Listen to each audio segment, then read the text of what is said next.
ख्रिस्त में प्यारे भाइयों और बहनों, आज माता कलीसिया वर्ष का 14वां रविवार में प्रवेश करती है।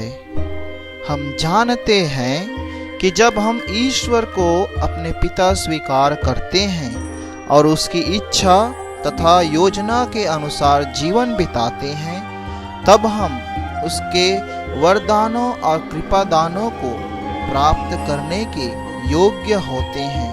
परंतु यदि हम उसकी इच्छा और योजना को नकारते हैं तो हम उससे कुछ भी पाने की उम्मीद नहीं कर सकते।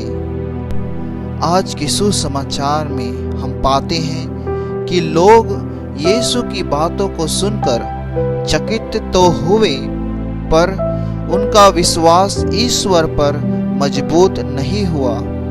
ये वही लोग थे जो यीशु को जानते थे।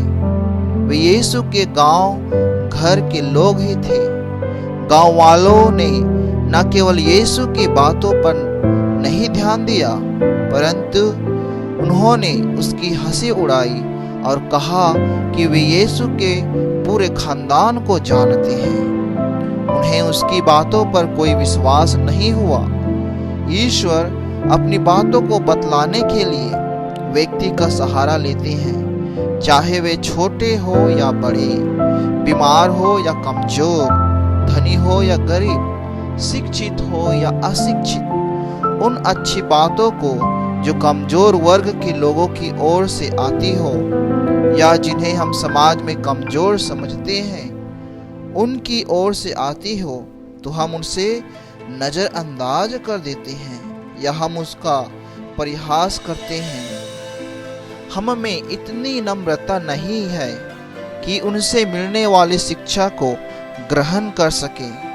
आज प्रभु हमें बताना चाहते हैं कि यदि हम जीवन में आने वाली हर सच्चाई, अच्छाई और भलाई की बातों को स्वीकार करें तो हमारा जीवन बदल जाएगा और अच्छी बातों को स्वीकार करने से हम ईश्वर की नज़र में बड़े हो जाएंगे। एक बार एक टैक्सी चलाने वाला ड्राइवर मरने के बाद स्वर्ग द्वार तक पहुंचता है और संत पेत्रुस को अपनी उपस्थिति की घोषणा करता है। तब संत पेत्रुस अपनी बड़ी सी किताब लेकर उसका जीवन कार्य का लेखा जोखा देखता है। ड्राइवर की सारी लेखा जोखा पढ़कर उन्हें संत पेत्रुस ने एक रेशमी वस्त्र और एक सुनहरा डंडा लेने और स्वर्ग में आगे बढ़ने के लिए आमंत्रित करता है। उसके बाद एक पुरोहित भी ड्राइवर के पीछे कतार में खड़ा था और दिलचस्पी के साथ इन सभी कार्यवाही को देख रहा था। उन्होंने संत पेत्रुस को खुद की घोषणा की और जब संत पेत्रुस बड़ा पुस्तक निकालकर पुरोहित की लेखा जोखा को स्कैन किया, तब संत पेत्रुस अपनी आंखें ऊपर उठाकर उनको देखा और कहा, ठीक है, हम आपको अंदर जाने देंगे, लेकिन उस सूती वस्त्र और लकड़ी का डंडल ले लो। पुरोहित चकित हो गया और उत्तर दिया, लेकिन मैं तो एक पुरोहित हूँ। आपने उस टैक्सी ड्राइवर को कैसे सोने का डंडा दिया और रेशमी वस्त्र दिए हैं? निश्चित रूप से मुझे उस ड्राइवर से ज्यादा कुछ मिलना चाहिए। संत पेत्रुस ने वास्तव में जवाब दिया, यहाँ हम परिणामों में रुचि रखते हैं। जब आप प्रचार करते थे तो लोग सोते रहते थे। जब ड्राइवर वाला अपनी टैक्सी चलाता था तो लोग प्रार्थना करते थे।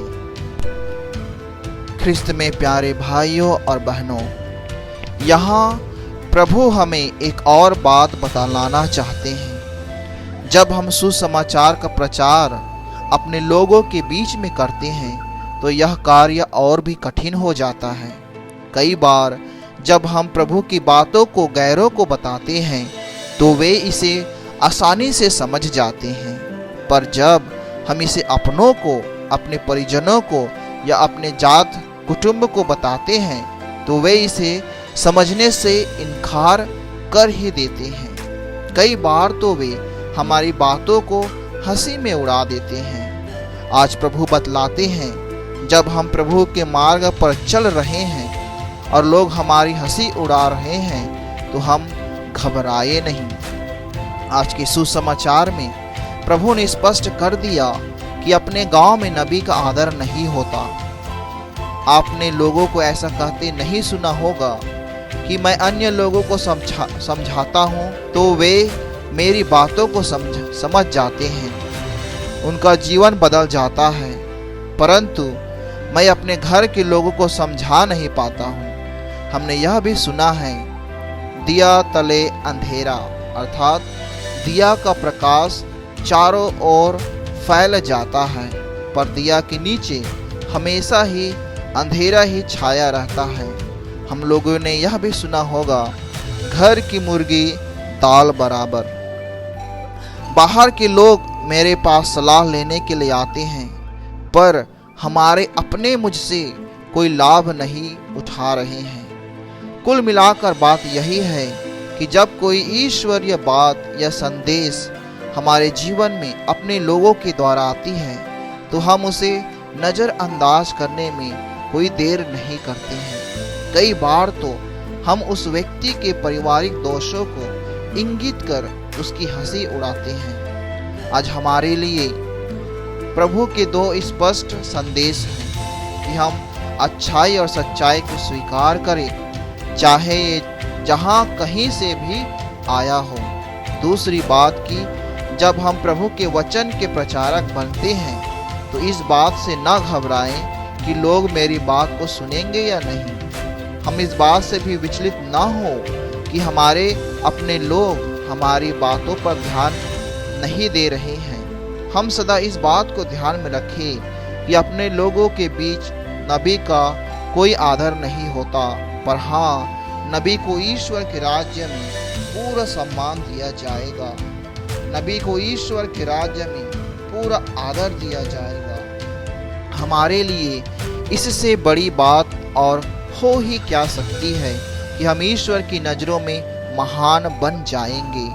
प्रभु का हमारे लिए आमंत्रण है कि हम भले कार्यों को इसलिए करते जाएं क्योंकि हम जीवन की असल खुशी पा सकें, भले ही इसके लिए हम हंसी का पात्र क्यों न बनना पड़े, भले ही हमें अपने ही लोगों के बीच आदर सम्मान ना मिले। ईश्वर का पुरस्कार हमें अवश्य ही मिलेगा।